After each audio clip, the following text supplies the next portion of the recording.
Do you find plumbing code difficult to understand? Let me give you 3 simple tips that will help you with your understanding of the plumbing code. Hey, my name is Thomas Hicken. I'm a master plumber, I'm a plumbing contractor, and I'm a plumbing instructor. Let me give you 3 basic tips that will help you as you study the code and prepare for your journeyman test. Tip number 1, you need to read it.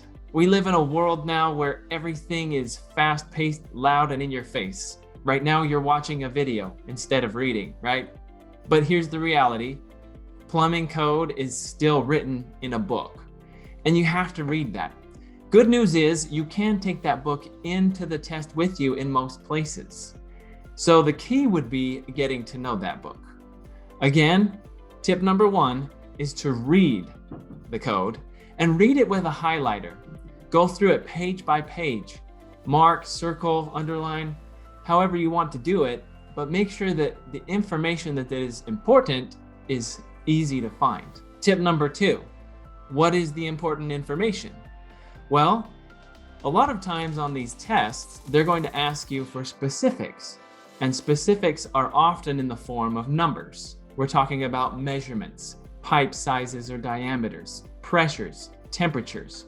So anytime you're studying the code, you should be watching closely for numbers. You should be aware of the tables that are in there and understand how those work. So tip number 2, watch for numbers. Tip number 3, you need to find the keywords. Here's the fact.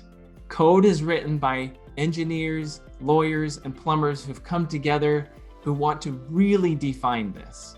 But in doing so, they often put it into language that you and I don't use. I have found that oftentimes a large paragraph can be summarized into one simple sentence. And that might be a game you can try. Look through that paragraph and find, what are they saying, and can I put this into one simple sentence?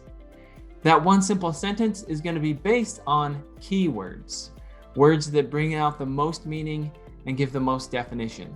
So tip number 3 is to look for those keywords and highlight and mark those. I hope you find these tips helpful. My name is Thomas Hicken. I would love to help you with understanding the code or any other help that you need as you prepare for your journeyman license test. You can find me here at upstryve.com.